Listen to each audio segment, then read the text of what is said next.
સમાચારની સાથે હું છું લુબના ખાન। ગુજરાતમાં કોંગ્રેસના નવસર્જનનો પ્રારંભ। કોંગ્રેસના સંગઠન સર્જન અભિયાનની મોડાસાથી શરૂઆત। 16 એપ્રિલથી સંગઠન સર્જન અભિયાનની શરૂઆત। 6 દિવસમાં બીજી વખત રાહુલ ગાંધી ગુજરાતમાં। તો રાહુલ ગાંધી કોંગ્રેસના વરિષ્ઠ નેતા સાથે એનેક્સી ખાતે બેઠક કરશે। એનેક્સી ખાતે કોર કમિટીના સભ્યો સાથે બેઠક કરશે। 45 દિવસમાં જિલ્લા પ્રમુખોની નિમણૂક પૂર્ણ થશે। તો કોંગ્રેસ પક્ષે 2025ના વર્ષનો સંગઠન સર્જન અભિયાન યોજાશે। કોંગ્રેસ કાર્યાલય ખાતે એઆઈસીસી અને પીસીસીના નિરીક્ષકો પણ હાજર રહેશે। નિરીક્ષકો સાથે સંવાદ કરીને સંગઠન કઈ રીતે મજબૂત કરવા તે અંગે મંથન થશે। તો જિલ્લા પ્રમુખ સહિત માળખું કઈ રીતે બનાવવું તે અંગે ચર્ચા થશે। રાહુલ ગાંધી નેતાઓને માર્ગદર્શન આપશે। સમગ્ર દેશમાં પાયલોટ પ્રોજેક્ટ તરીકે કોંગ્રેસ અરવલ્લી જિલ્લાથી શરૂઆત કરશે। તો મહત્વનું છે કે ગુજરાતમાં કોંગ્રેસના નવસર્જનનો પ્રારંભ થઈ રહ્યો છે, જેને લઈને કવાયત રાહુલ ગાંધી પણ આવી રહ્યા છે। તો અમદાવાદ એરપોર્ટ ખાતે રાહુલ ગાંધીનું આગમન થયું છે। ઉલ્લેખનીય છે કે અમદાવાદ એરપોર્ટ પર રાહુલ ગાંધી પહોંચી ચૂક્યા છે। 6 દિવસમાં આ બીજી વખત રાહુલ ગાંધી ગુજરાતમાં છે। કોંગ્રેસના કાર્યકર્તાઓમાં કહી શકાય કે નવું પ્રાણ છે તે ફૂંકવાની કવાયત। તો સંવાદદાતા પ્રણવ લાઈવ જોડાયા છે વધુ માહિતી આપવા માટે। પ્રણવ, જે પ્રકારથી કહી શકાય કે કોંગ્રેસનું નવસર્જન ગુજરાતમાં થઈ રહ્યું છે, 6 દિવસમાં રાહુલ ગાંધીનું બીજી મુલાકાત, શું વધુ અપડેટ?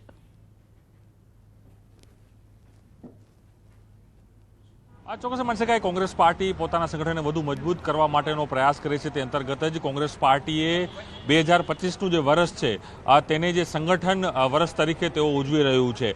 તે અંતર્ગત જ રાહુલ ગાંધી છે, જે પાયલોટ પ્રોજેક્ટ છે સમગ્ર દેશનો, તે પાયલોટ પ્રોજેક્ટ ગુજરાતથી તેનો પ્રારંભ કરવા જઈ રહ્યા છે। અને એ પણ ઉત્તર ગુજરાતના અરવલ્લી જિલ્લામાંથી તે એક પાયલોટ પ્રોજેક્ટ છે તે શરૂ થશે।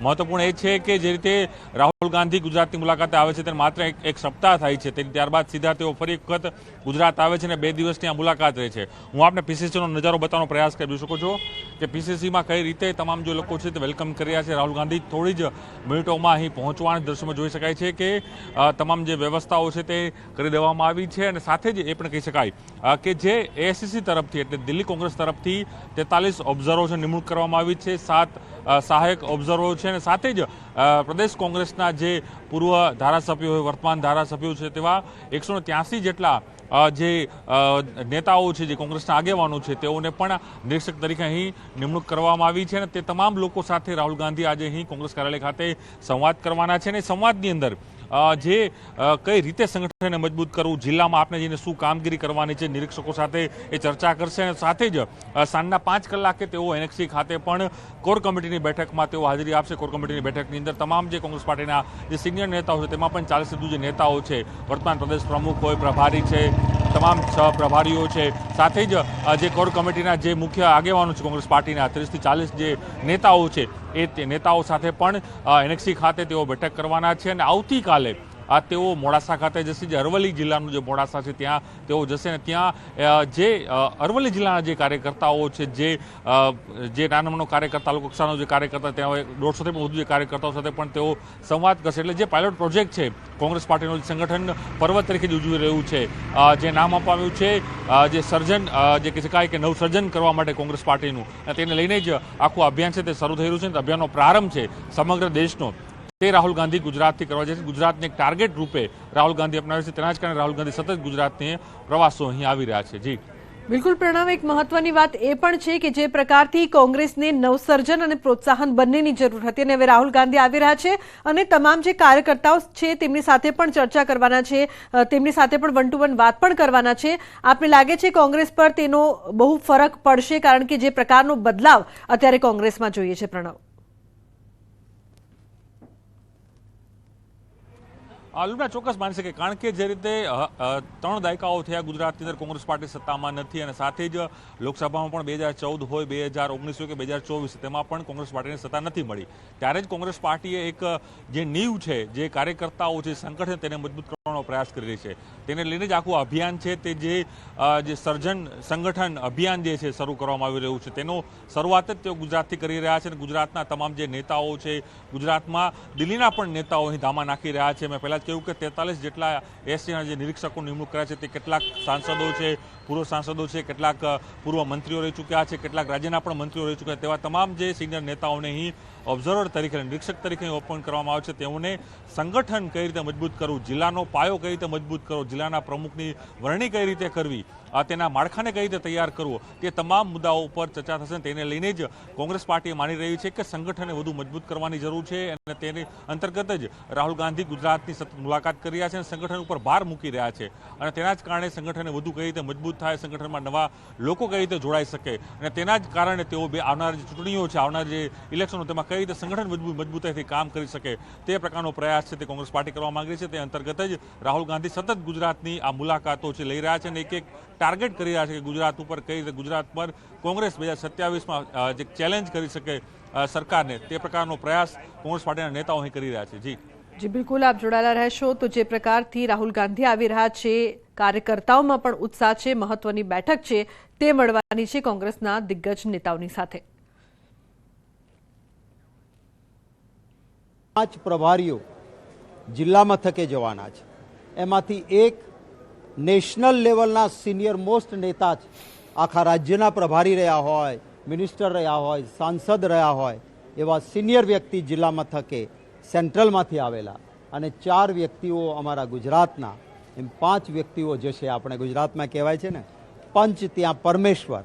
5 ભેગા મળીને નિર્ણય કરે તો પરમેશ્વરે કરેલા નિર્ણય જેવો સારો નિર્ણય થાય, તો એ રીતે નિર્ણય થશે. આવતીકાલે અરવલ્લી જિલ્લામાં આ પાયલટ પ્રોજેક્ટનું લોન્ચિંગ થશે. અરવલ્લી જિલ્લામાં દરેક બૂથથી એક વ્યક્તિ આવે એ રીતે કાર્યકર્તા આવશે અને એમનો રાહુલ ગાંધીજી સાથે વાત. તો અરવલ્લીમાં આવતીકાલે આવશે રાહુલ ગાંધી. કોંગ્રેસના સંગઠન સર્જન અભિયાનનો થશે પ્રારંભ. મોડાસા સ્વામિનારાયણ મંદિર હોલ ખાતે કાર્યકરો સાથે સંવાદ કરશે. બૂથ સમિતિના 1200 કાર્યકરો સાથે સીધો સંવાદ કરશે રાહુલ ગાંધી. બૂથ સમિતિના કાર્યકરોના વિચારોને પણ સાંભળશે કોંગ્રેસ નેતા. તો સીધા કાર્યકરો સાથે સંવાદ કરવાનો રાહુલ ગાંધીનું આયોજન. અમદાવાદથી રોડ માર્ગે મોડાસા આવશે રાહુલ ગાંધી. અરવલ્લી જિલ્લા કોંગ્રેસ સમિતિના કાર્યક્રમને લઈને તૈયારીઓ થઈ રહી છે. તો અરવલ્લી જિલ્લા પોલીસે પણ સુરક્ષા બંદોબસ્ત ચુસ્ત કર્યો છે.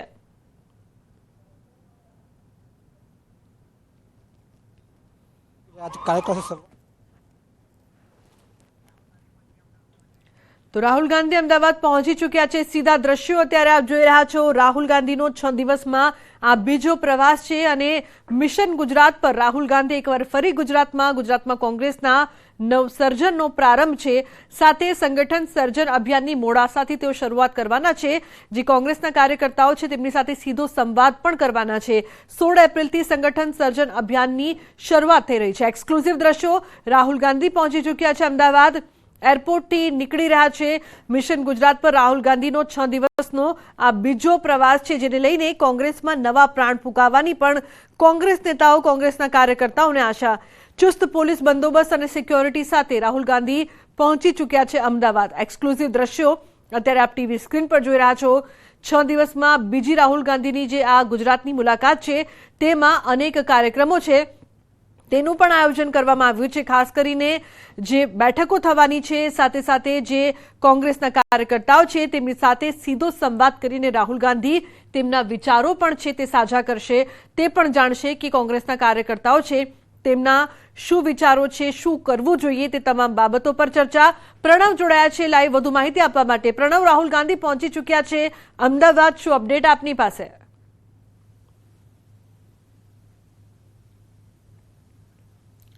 તો જે પ્રકારથી ગુજરાતમાં કોંગ્રેસના નવસર્જનનું જે કાર્યક્રમ છે અને રાહુલ ગાંધીએ જે કમાન છે તે સંભાળી છે, અમદાવાદ આવી પહોંચ્યા છે. તે 16 એપ્રિલથી સંગઠન સર્જન અભિયાનની શરૂઆત.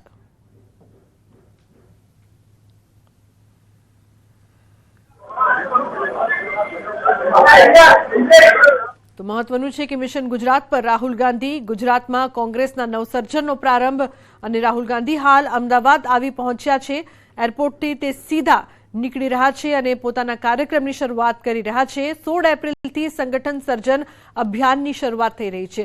મહત્વની વાત એ છે કે 6 દિવસમાં બીજી વખત રાહુલ ગાંધી ગુજરાતમાં છે, એટલે ગુજરાત કોંગ્રેસમાં કહી શકાય કે ખૂબ જ આશાની સાથે આનંદ પણ છે. નવસર્જનના પ્રારંભના સંકેત પણ જોવા મળી રહ્યા છે. મહત્વની બેઠકોની સાથે સંગઠન સર્જન અભિયાનની મોડાસાથી શરૂઆત થવાની છે। કાર્યકરો સાથે સીધો સંવાદ પણ રાહુલ ગાંધી છે તે કરવાના છે, તમામની વાત પણ સાંભળશે। રાહુલ ગાંધી આવતીકાલે મોડાસા ખાતે આવી રહ્યા છે, કાર્યકરો સાથે સંવાદ કરશે। ત્યારે પોલીસ દ્વારા જે પ્રકારે બંદોબસ્ત કરવામાં આવ્યો છે, જે પ્રકારે પ્રોટોકોલ પ્રમાણે કામગીરી કરવામાં આવી રહી છે, ખાસ કરીને જે સ્વામિનારાયણ મંદિર મોડાસા ખાતે જે આવેલું છે ત્યાં આ પ્રકારની સ્થિતિ છે। જોઈ શકાય છે કે કાર્યકરો સાથે સંવાદ માટે જે દિગ્ગજ નેતા છે રાહુલ ગાંધી તે અહીં પહોંચશે। આ તરફ દ્રશ્યો બતાવીશ તમને કે આ સ્વામિનારાયણ મંદિર છે, જ્યાં ઉપર હોલ આવેલું છે કે જ્યાં કાર્યકરો સાથે સીધો સંવાદ કરશે।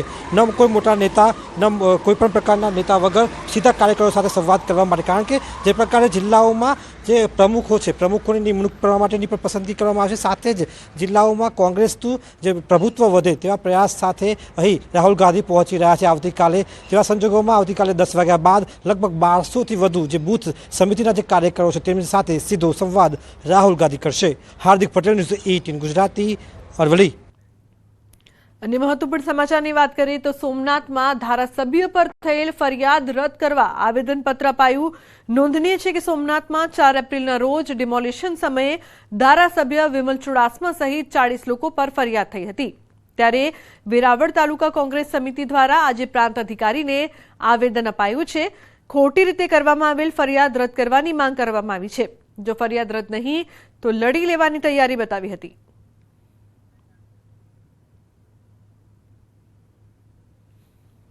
લોકોના પ્રશ્નો સાંભળવા એમની આગવી ફરજના ભાગરૂપે તે ત્યાં ગયા છે।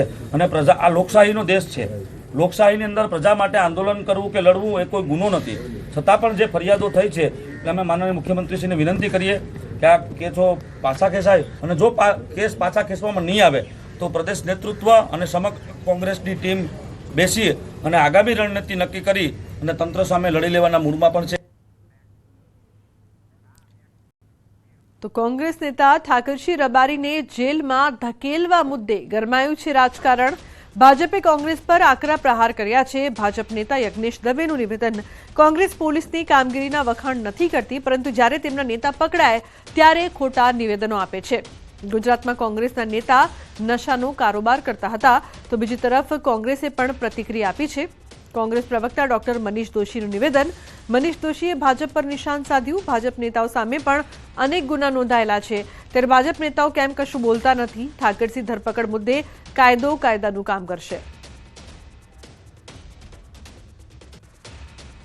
આજ ઠાકરસિંહભાઈ ઉપર ગુજરાત પોલીસે ભૂતકાળમાં પાસાની ભલામણ પણ કરી હતી, દારૂના કેસો પણ નોંધાયેલા છે ગુજરાતની અંદર, છતાં પણ વાવ વિધાનસભાની જ્યારે પેટા ચૂંટણીની વાત આવી ત્યારે કોંગ્રેસ ઠાકરસિંહભાઈને સ્ટેજ ઉપર બેસાડી અને અમારા નેતા છે અને કોંગ્રેસના દિગ્ગજ નેતા છે આવા વખાણ કરતા કોંગ્રેસ થાકતી નહોતી। ઠાકરસિંહભાઈ સાથે જે તે વ્યક્તિએ ગુનો કર્યો છે એ વ્યક્તિએ વાતચીત કરી છે, એ વાતચીતના આધારે રાજસ્થાનની પોલીસે એમની ઉપર કેસ નોંધ્યો છે।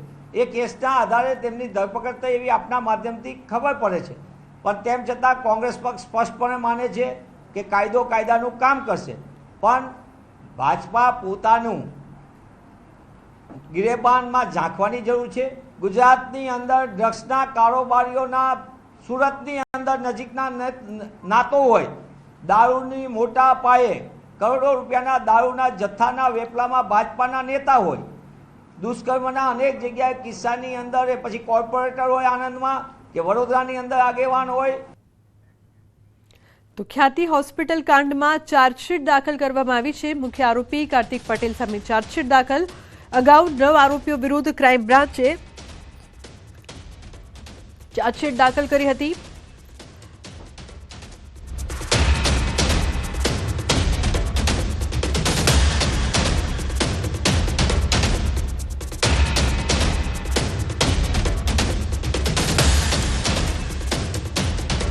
ગ્રામ્ય કોર્ટમાં ચાર્જશીટ દાખલ કરી છે। ઉલ્લેખનીય છે કે ગાંધીનગરથી એસઓપી તથા દસ્તાવેજો બજાજ એલિયાન્સ ઇન્સ્યોરન્સ કંપનીમાંથી એસઓપી તથા દસ્તાવેજો ચાર્જશીટમાં રજૂ કરાયા હતા। સરકારે બનાવેલ તપાસ કમિટી પાસેથી જરૂરી દસ્તાવેજી પુરાવા મેળવીને રજૂ કર્યા હતા।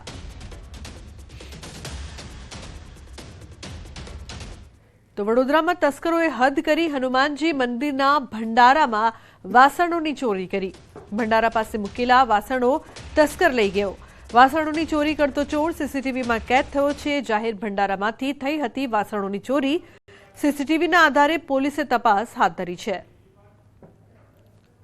તો સમગ્ર ઘટના છે તે સીસીટીવીમાં કેદ થઈ છે. હનુમાનજીના મંદિરના ભંડારામાંથી વાસણોની ચોરી કરવામાં આવી છે.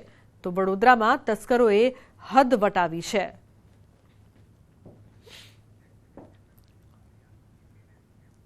તો બીજી તરફ વડોદરાના વાઘોડિયામાં તસ્કરો બેફામ બન્યા છે. મંદિર પાસેના બંધ મકાનમાં તાળા તૂટ્યા. છેલ્લા 1 મહિનાથી તસ્કરોના ત્રાસથી પ્રજા ત્રાહિમામ છે. નિવૃત્ત ફોરેસ્ટ ઓફિસરના ઘરને તસ્કરોએ ટાર્ગેટ બનાવ્યું. દુઃખદ પ્રસંગમાં ગયેલ પરિવારના ઘરે થઈ ચોરી. બંધ મકાનનું તાળું તોડી તસ્કરોએ હાથ સાફ કર્યો. સોનાના 100 ગ્રામ દાગીના કે જેની કિંમત 8 લાખની થાય છે તે ચોરી કરીને ચોરો ફરાર થયા છે. તો વાઘોડિયા પોલીસે ઘટના સ્થળે પહોંચી વધુ તપાસ હાથ ધરી છે. ધરમપુર વન વિભાગે વધુ એક લાકડા ચોરની અટકાયત કરી છે. જંગલ વિસ્તારમાંથી ગેરકાયદેસર ખેરના લાકડાનો જથ્થો ભરેલ એક ગાડી વન વિભાગે ઝડપી પાડી છે. કુખ્યાત લાકડા ચોર શૈલેષ દેસાઈ ગેરકાયદેસર ખેરના લાકડાની ચોરી કરતો ઝડપાયો છે. વન વિભાગે ખેરના લાકડા અને ગાડી સહિતનો મુદ્દામાલ કબજે કર્યો છે. ધરમપુર પોલીસે શૈલેષ દેસાઈની અટકાયત કરી છે. સમગ્ર મામલે પોલીસે વધુ કાર્યવાહી હાથ ધરી છે.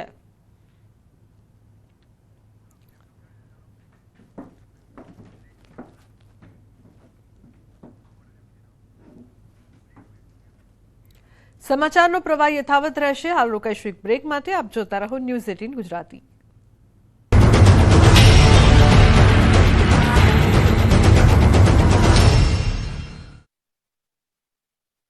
Go get an ભૂલથી પણ ન વિચારતા કે ગરમીથી છુટકારો મળ્યો છે. હજુ પણ આખરી ગરમી ગુજરાતનો પીછો નહીં છોડે. હવામાન વિભાગ અને હવામાન નિષ્ણાંતોના મતે હજુ પણ ગુજરાતમાં આખરી ગરમીનો રાઉન્ડ આવશે. આવતીકાલથી રાજ્યમાં ફરી ગરમીનો નવો આક્રમક રાઉન્ડ આવશે. 15 થી 18 એપ્રિલ સુધી ફરી ગુજરાતમાં હીટવેવની આગાહી કરાઈ છે. આવતીકાલથી એપ્રિલ માસમાં અત્યાર સુધીમાં ન પડી હોય તેવી ગરમી પડશે. એટલે કાળઝાળ ગરમીમાં શેકાવા થઈ જજો તૈયાર. હવામાન વિભાગની આગાહી મુજબ આવતા 4 દિવસ 2 થી 3 ડિગ્રી સુધી તાપમાન વધશે. આવતીકાલથી ફરી હીટવેવથી હાહાકાર મચી જશે. 3 દિવસ સુધી 4 જિલ્લામાં ગરમીનું યલો એલર્ટ અપાયું છે. બનાસકાંઠા, સાબરકાંઠા, રાજકોટ, કચ્છમાં યલો એલર્ટ અપાયું છે. 15 થી 17 એપ્રિલ સુધી 4 જિલ્લામાં હીટવેવની આગાહી કરાઈ છે. દરિયા કિનારાના વિસ્તારોમાં ગરમ અને ભેજવાળા પવન ફૂંકાશે. 17 एप्रैल बाद तापमान में 2 થી 3 डिग्री तापमान घटશે. 4 दिनों के लिए मैक्सिमम टेम्परेचर में 2 से 3 डिग्री की बढ़ोतरी का पूर्वानुमान है. उसके बाद 2 से 3 डिग्री का मैक्सिमम टेम्परेचर में गिरावट का पूर्वानुमान है. और इसके साथ ही जो हीट वेव की वार्निंग है वो जहाँ जो डिस्ट्रिक्ट है जहाँ पे हीट वेव की वार्निंग है वो बनासकांठा, साबरकांठा, राजकोट और कच्छ के लिए 15, 16 और 17.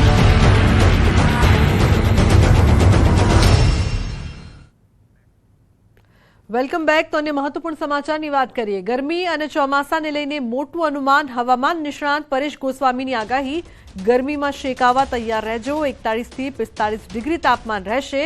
16 થી 30 એપ્રિલ દરમિયાન ગરમી વધશે. તો મે મહિનામાં પ્રી મોન્સૂન એક્ટિવિટી શરૂ થશે. 2025નું ચોમાસું સામાન્ય રહેવાની શક્યતા. 96 થી 106% વરસાદ પડી શકે છે. આ વર્ષે 25 જૂને ચોમાસું બેસવાની શક્યતા છે. ગુજરાતમાં 98 થી 106% વરસાદની શક્યતા છે.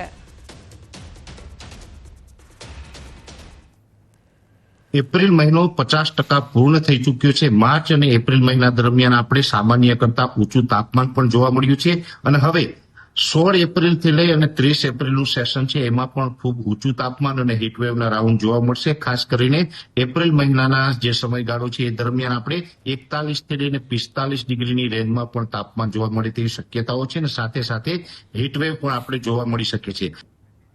તો આ વર્ષે 25 જૂને ચોમાસું બેસવાની શક્યતા છે. સાથે સાથે જે ચોમાસું છે તે સામાન્ય રહેશે. પરેશ ગોસ્વામીએ ગરમી અને ચોમાસાને લઈને મોટું અનુમાન કર્યું છે. હવે ખાસ કરીને જોવા જઈએ તો મે મહિનાની અંદર પ્રી મોન્સૂન એક્ટિવિટીની પણ શરૂઆત થવા જઈ રહી છે. ત્યારે આવનારું ચોમાસું એટલે કે 2025ના ચોમાસાની વાત કરવા જઈએ તો 2025નું ચોમાસું છે તે સામાન્ય રહેવાની શક્યતાઓ દેખાઈ રહી છે. સામાન્ય ચોમાસું એટલે કે જે ચોમાસા દરમિયાન 96% લઈને 106% સુધીના વરસાદો પડે તેને સામાન્ય ચોમાસું કહેવામાં આવે છે. જો 96% કરતા ઓછા વરસાદ પડે તો સામાન્ય કરતા વરસાદ ઓછા પડ્યા ગણાય, અથવા તો 106% કરતા વધારે વરસાદો પડે તો એને અતિવૃષ્ટિમાં સમાવેશ કરવાનો થતો હોય છે. પણ આ વર્ષે સરેરાશ વરસાદ છે ગુજરાતની અંદર 98 થી લઈને 106% સુધીના જોવા મળે તેવી શક્યતાઓ છે. એટલે એકંદરે ચોમાસું છે તે સામાન્ય જોવા મળશે. જેની અંદર લાંબા ગાળાની વાત કરવા જઈએ તો અત્યારે જે આપણે એપ્રિલ મહિના દરમિયાન લા નીના છે તે વીક પોઝિટિવ છે. હવે આ વીક લાનીના પોઝિટિવ છે એ ચોમાસું આવતા એ તટસ્થ સ્થિતિમાં આવી જશે. એટલે કે ન તો અલનીનો હશે અથવા ન લાનીનો હશે, ને એની સ્થિતિ હશે એ તટસ્થ હશે. એટલે તટસ્થ લાનીના હશે એ સાથે આઈઓડી એટલે કે ઇન્ડિયન ઓશન ડાયપોલ છે એ પોઝિટિવ ફેઝમાં જણાશે.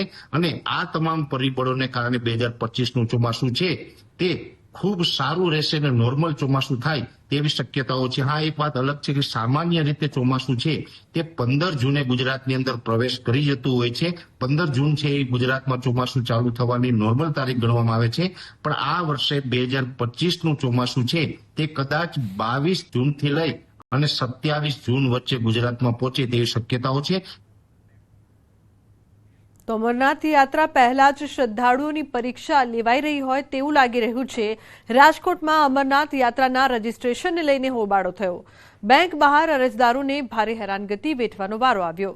રજીસ્ટ્રેશન માટે રાત્રિના 12 વાગ્યાથી બપોર સુધી અનેક લોકોએ લાઇન લગાવી. સર્વર ડાઉન હોવાનું બહાનું બતાવી હજુ રજીસ્ટ્રેશન શરૂ નથી કરાયું. 200થી વધુ લોકોએ હેરાન થવાનો વારો આવ્યો છે.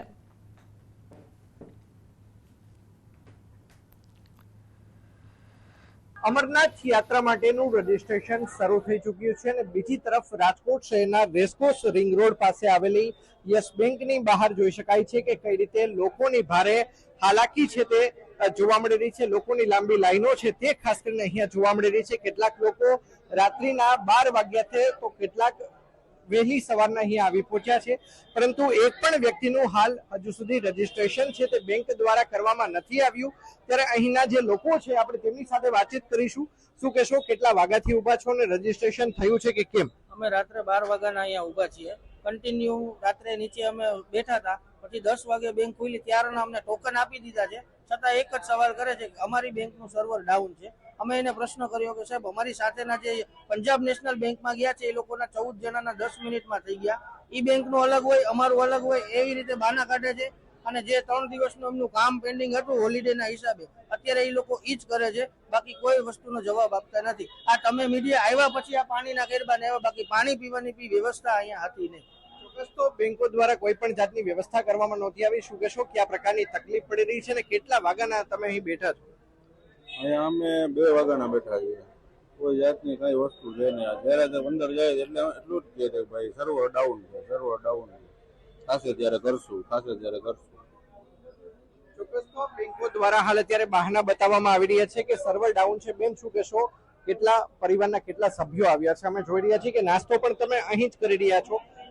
શું કહેશો, કયા પ્રકારની તકલીફ પડી રહી છે? અમારા 15-17 જણાનું ગ્રુપ છે. હજી સુધી અમને કોઈ રિસ્પોન્સ સારી રીતે આપતા નથી. બેંક વાળા બાના જ બતાવ્યા રાખે છે. 1 વાગે, 1:30 વાગે, 2 વાગે એવી રીતે કરી અમે ઘરે રસોઈ પણ કરી નથી. અત્યારે સવારે 6-7 વાગ્યાના અમે અહીંયા બેઠા છીએ.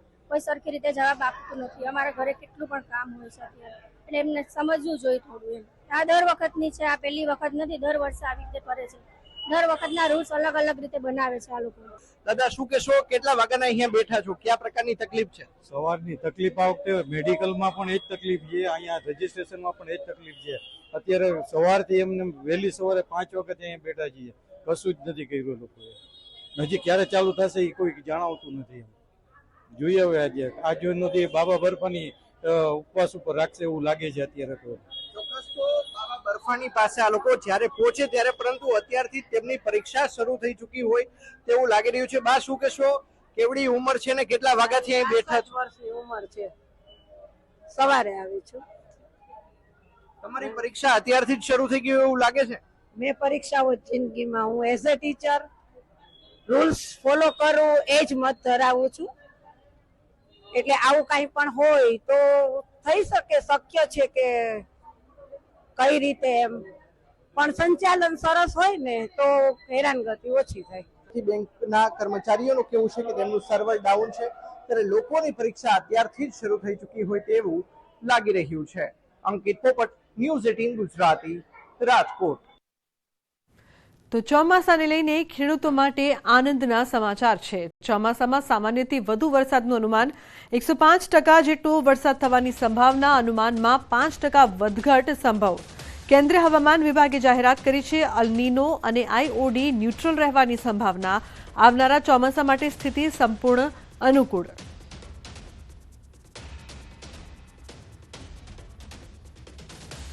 બોટાદના ધારાસભ્યના વહેતા થયા સમાચાર. ઉમેશ મકવાણા ભાજપમાં જોડાવાની અફવા યુટ્યુબ દ્વારા સમાચાર ફેલાવાઈ થયા છે. હું સમાચારનું ખંડન કરું છું. ફેક ન્યૂઝ ચલાવનારા પર કાયદાકીય પગલાં લઈશ. મને રાજકીય નુકસાન કરવા ન્યૂઝ ચલાવાય છે. હું ભાજપમાં જોડાવાનો નથી. તો ઉમેશ મકવાણા ભાજપમાં જોડાવાની માત્ર અફવા હોવાનું તેમણે કહ્યું છે. હું ભાજપમાં નથી જોડાવાનો. સોશિયલ મીડિયામાં વહેતા થયા હતા સમાચાર, જેને ફેક ન્યૂઝ કહ્યું છે. તો હું સમાચારનું ખંડન કરું છું. ઉમેશ મકવાણા ભાજપમાં નથી જોડાવાના. મને વ્યક્તિગત કોઈ રાજકીય નુકસાન કરવા માટે થઈ અને આ ખોટો મુદ્દો ઉઠાવવામાં આવી રહ્યો છે, એટલે આ મુદ્દાનું ખંડન કરું છું. હું કોઈ ભારતીય જનતા પાર્ટીમાં જોડાવાનો નથી અને ક્યારેય જવાનો નથી. આ પહેલાં પણ મેં આનો ખુલાસો કર્યો હતો, આજે પણ હું કરી રહ્યો છું. આમ આદમી પાર્ટી ગુજરાતની અંદર ખૂબ જ સારું કામ કરી રહી છે. ટૂંક જ સમયમાં ગુજરાતની અંદર અમારું આમ આદમી પાર્ટીનું નવેસરથી સંગઠન પણ નિર્માણ થવા જઈ રહ્યું છે અને 2027ની ચૂંટણી વિધાનસભાની આમ આદમી પાર્ટી પૂરા તાકાતથી લડવા જઈ રહી છે. સાથોસાથ જે સ્થાનિક સ્વરાજની ચૂંટણી જે છે એ પણ અમે મજબૂતાઈથી અમે લડવા જઈ રહ્યા છીએ. એટલે કે આ જે અફવા જે છે, ઉમેશ મકવાણા જે છે આમ આદમી પાર્ટી છોડી અને ભારતીય જનતા પાર્ટીમાં જોડાઈ રહ્યા છે, એને હું ખંડન કરું છું. આવી કોઈ અફવા જો ફેલાવતી છે તો એને કાયદેસરની અમે લીગલની ટીમ સાથે અમે ચર્ચા કરી એની કાયદેસરની કાર્યવાહી કરશું. કોડીનાર સૂત્રાપાડા રોડ પર અકસ્માતની ઘટના. ટ્રક નીચે આવી જતા 2 લોકોના મોત. લોકો દ્વારા ચક્કાજામ બાદ મામલો થાળે પડ્યો છે. પોલીસની સમજાવટ બાદ મામલો થાળે પડ્યો. મહત્વનું છે કે ઇકો અને બાઇક વચ્ચે થયેલા અકસ્માતને જોવા ઉભેલા લોકો ઉપર ટ્રક પલટી મારી હતી. ગામ લોકોએ મૃતકોના મૃતદેહ રોડ પર રાખીને વિરોધ કરીને રસ્તા પર ચક્કાજામ કર્યો હતો. ભારે સમજાવટ બાદ ગ્રામજનોએ મૃતદેહ રોડ પર ઉપાડી અંતિમ સંસ્કાર માટે લઈ જવામાં આવ્યા. ડેડ બોડી એટલા માટે અમે બધા આગેવાનો એને સમજાવ્યા કે ભાઈ આ ડેડ બોડી રાતની છે, અત્યાર સુધી ન રખાય. કંપનીમાં જ્યાં સુધી નિર્ણય ના ત્યાં સુધી અમે કંપનીમાં ગાડીઓ બંધ રખાવશું, આવો નિર્ણય છે એ લોકોએ. અમે લોકોએ એકદમ લાશની મર્યાદા જળવાય એ રીતે પોલીસ બંદોબસ્ત રાખેલો અને પછી ગામના આગેવાનો અને ટ્રાન્સપોર્ટરોએ પોતાની રીતે નક્કી કર્યું કે ભાઈ હવે અમે કંપની અને અમે જ્યાં સુધી આ લોકોને વળતર ન મળે ત્યાં સુધી કંપનીની અંદર કોઈ પથ્થરો નાખશો નહીં. તો પાલનપુર અંબાજીને જોડતા મુખ્ય પુલ ઉપર પડ્યો છે મસમોટો ભૂવો. પુલ પર ભૂવો પડતા વાહન ચાલકો અટવાયા. વર્ષો જૂના પુલ પર મસમોટો ભૂવો પડતા અકસ્માતની ભીતિ. પુલ સાંકડો હોવાથી વાહનોની લાંબી કતારો લાગી. પાલનપુરથી અંબાજીને જોડતા મેરવાડા મુખ્ય માર્ગ પર આવેલો છે આ પુલ. પુલનું તાત્કાલિક સમારકામ નહીં થાય તો મોટી હોનારતની શક્યતાઓ. હજારો વાહનો આ પુલ પરથી પસાર થાય છે. વર્ષો જૂના આ પુલ પર ભૂવો પડવાથી વાહન વ્યવહારને અસર. જર્જરિત પુલ પરથી જીવન જોખમે પસાર થઈ રહ્યા છે વાહન ચાલકો. તો મહત્વનું છે કે જીવના જોખમે જે લોકો છે તે ત્યાંથી પસાર થઈ રહ્યા છે, લોકોને હાલાકી.